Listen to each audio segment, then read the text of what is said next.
மிகவும் கடினமான மலையேற்றங்களில் ஒன்றாக கருதப்படும் வெள்ளிங்கிரியை பற்றி பார்க்கலாம். மயக்கும் 7ஆம் மலையை நீங்கள் சொர்க்கத்தில் இருக்கும் போல் உணர்வீர்கள். பொதுமக்களின் பாதுகாப்பிற்காக அடிவார மலை தொடக்கத்தில் கும்கி யானையை பார்க்கலாம். முதல் மலை ஏறும் போது வெள்ளை விநாயகர் சன்னதிக்கு செல்லும் திசை திருப்பு வழி. 2ஆம் மலை பாம்பாட்டி சுனை காணலாம். உச்சியில் 18 சித்தர்களின் ஒன்றான பாம்பாட்டி சித்தரின் குகையை காணலாம். 3ஆம் மலை வழுக்குப்பாறை கைத்தட்டி சுனை. 4ஆம் மலை அருமையான மலைகளையும் பள்ளத்தாக்கு காட்சிகளையும் காட்டும். 5வது மலையில் பீமன் கலியுருண்டை என்று அழைக்கப்படும் மிகப்பெரிய கற்பாறையை காணலாம். நடந்து வந்த பாதையை பாருங்கள். இங்கிருந்து படிக்கட்டுகள் இல்லை, சிறு தூரம் மண் பாதை மட்டுமே. 5ஆம் மலையில் எடுக்கப்பட்ட அழகான காட்சிகள். 6ஆம் மலையிலிருந்து 7ஆம் மலையின் அருமையான காட்சி. 6வது மலையில் சேதிழை குகை மற்றும் ஆண்டி சுனை நீர்த்தேக்கத்தை காணலாம்.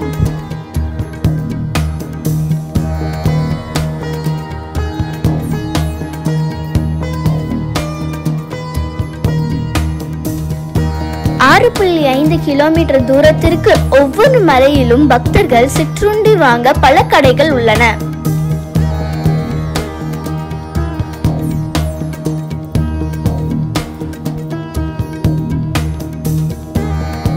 ஆஹா, 7ஆம் மலையின் பிரம்மாண்டத்தை காணும்போது மெய்சிலிக்கின்றது.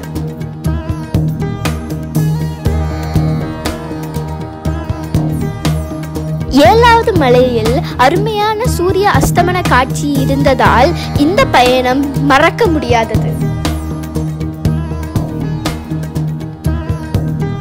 வாருங்கள், நீங்களும் இந்த அழகான காட்சியை என்னுடன் பாருங்கள்.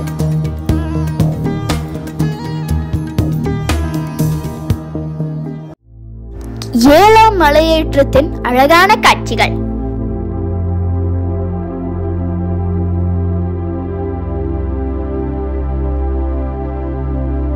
என் கால்களுக்கு அடியில் இத்தனை மேகங்களா? நான் சொர்க்கத்தில் உள்ளது போல் உணர்ந்தேன்.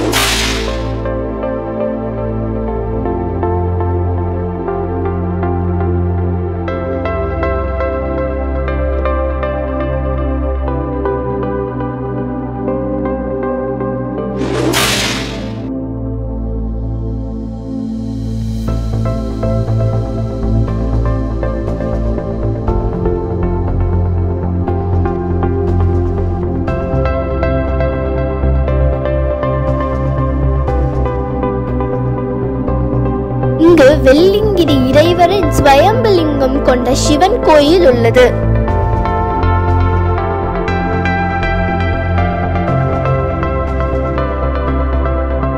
கோயிலிருந்து வானம் மற்றும் மேகத்தின் அழகான காட்சி.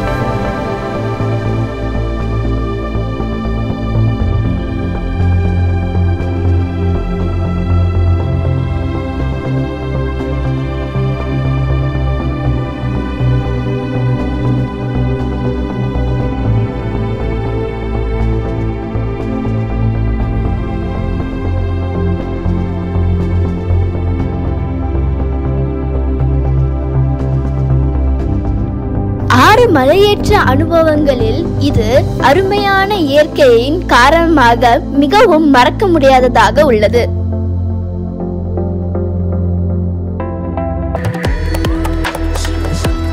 இமயமலையில் உள்ள கைலாய மலைக்கு இணையான ஆன்மீக தலமாகும்.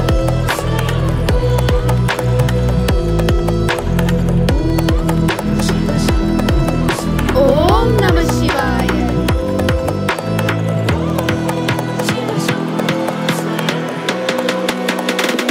வெள்ளிங்கிரி அடிவார கோயில் ஆண்டு முழுவதும் திறந்திருக்கும்.